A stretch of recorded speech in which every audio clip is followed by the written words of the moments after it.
Africa suffered 40% rise cases and deaths in the past 10 days amid worrying signs coronavirus is said to take off across the continent. Number of cases in Africa has risen to 30,000 and there have been 1,374 deaths.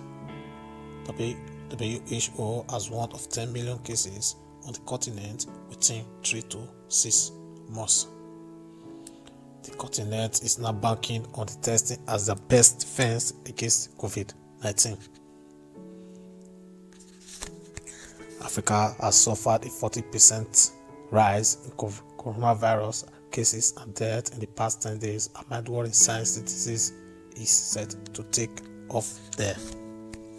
The continent is banking on aggressive screening and testing strategies as the best defense against COVID-19. After a slow start, a sudden rise to more than 30,000 cases, a similar increase in the number of deaths to 1,374,000 has worried specialists. Dr. Mike Ryan, the executive director of the WHO Health Emergency Program, said last week, "We are at the beginning in Africa. More than 30,000 confirmed cases of COVID-19 have been reported in the 54 countries of Africa." The Africa Centers for Disease Control and Prevention has said reports issued on Sunday showed there have been 1,374 deaths in Africa. Only 2 African countries have not reported any cases of the disease: the tiny mountain kingdom of Lesotho in southern Africa and Cameroon, the small Indian Ocean island. South Africa has the continent's most COVID-19 cases within 4,361. They are conducting up to 10,000 tests every day in a bid to find and isolate the disease. The number of cases in South Africa is followed closely by 3 countries in North Africa: Egypt with 4,319 cases, Morocco with 3,897, and Algeria with 3,256 cases. Despite the fact some of the worst effects may be mitigated by the relative youth of many on the continent, others are more vulnerable due to malnutrition or HIV.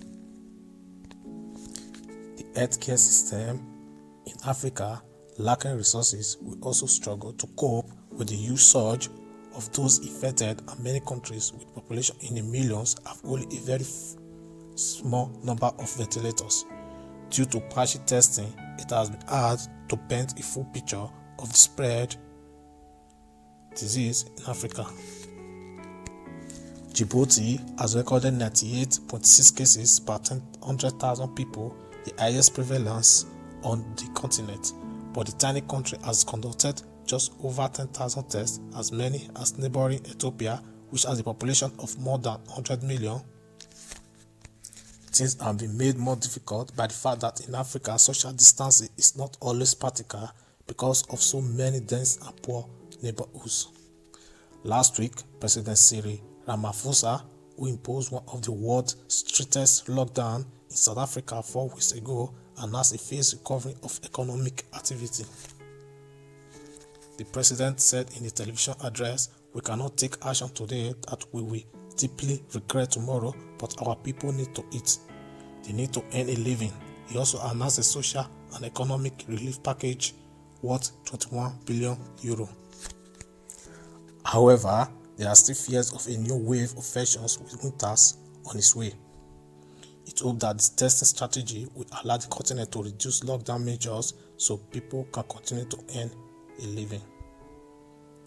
However, John Nkengasong, director of the Africa Center for Disease Control and Prevention, said most countries have a very limited and very strained testing capacity.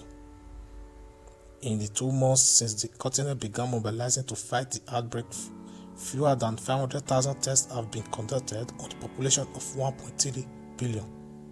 The UN says 74 million test kits and 30,000 ventilators will be needed by the continent.